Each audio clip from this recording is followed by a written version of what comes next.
Hi everyone, Kelsey from roughandtumblefarmhouse.com, and today we are going to be making applesauce.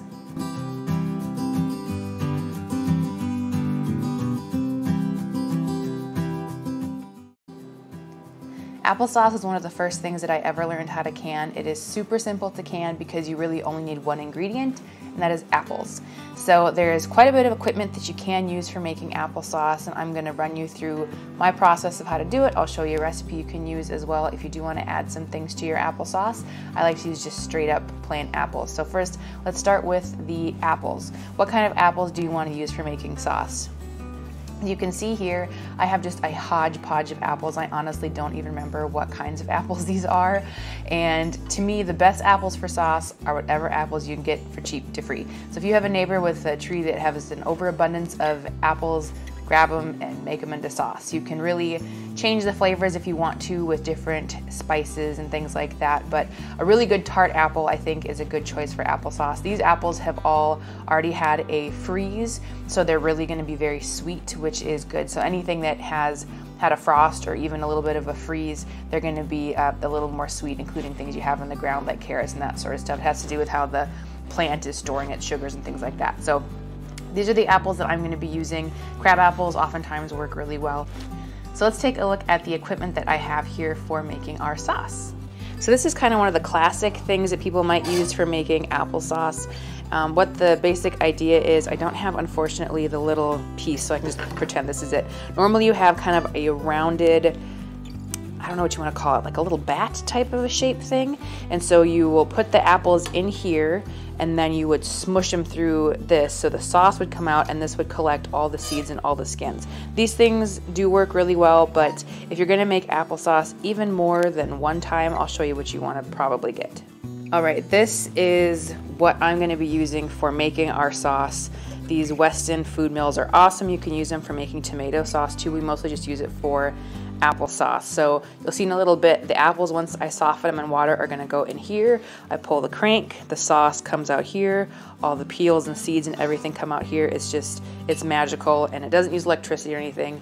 So it's just a really handy kitchen tool. And again, if you were gonna make applesauce more than once, I think these are around maybe $40. They are so worth it.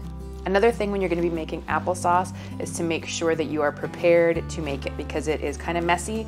Once you get started, it goes pretty quick. So hair is up and out of the way. As you can see, I am wearing my fanciest apron because it's just very sticky, all the sauce and the juice. I absolutely love this apron. I can't stand the ones that tie behind the neck, so my aunt got this for me at a thrift store, I think, or something. I think it's handmade and it's definitely old, but I just absolutely love this apron. So get an apron, some towels, get your hair out of the way, and get ready to make some good sauce. The thing I'm going to do with my apples is I'm going to wash them all, and after years of washing lots of produce before canning it or doing other things with it, my best advice is to put down a towel on the counter. Don't mess around with a dishcloth. Get an actual thick towel, because as you wash that produce, even if you kind of strain it, you're going to end up with just a total lake on your countertop. So it works really well to put down a thick, good towel. Just use kind of like one of your older bath towels or something. Works really well. So I'm going to get these all washed up, and then I'll show you what happens next.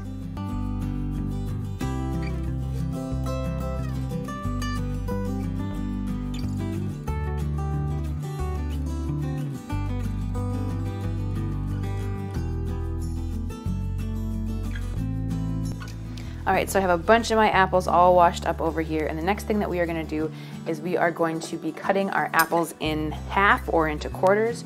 So for the bigger apples, I'm just going to slice these into quarters, and it also works as a good time to do a little bit of kind of quality control. These smaller ones, I'm just going to cut in half, and that'll be enough.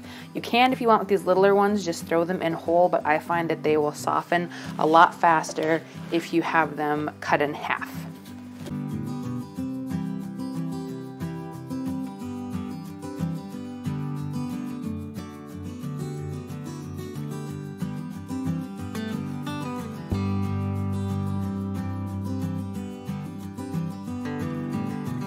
So these ones look like they might be ready to go. So you're looking for a bit of a mush to them, but they don't have to be completely mushy, just soft enough that when you put them through the food grinder, it's not going to be an issue.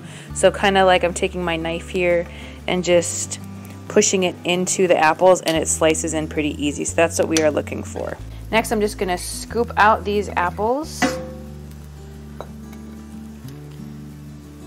And if you had one of those, I think those like pasta cooker pots where it has an interior strainer that you could just pull out, I think that would be really handy and a lot faster than this situation. Or if you even just had a bigger slotted spoon than this, like one of those ones you use for like cooking fish or something, that might be really handy, but I just have my little slotted spoon, so it takes a little bit of time to get them all out. And before I take these over to the food mill, I'm gonna add my other apples that I've already cut and prepped so they can start boiling down.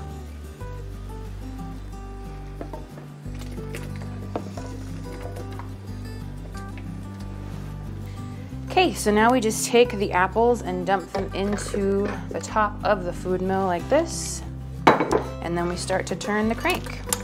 And so inside there is a little, conveyor's not the right word, but like a little auger that's in there that is gonna be pulling the apples through. And so usually these things come with one of these presses.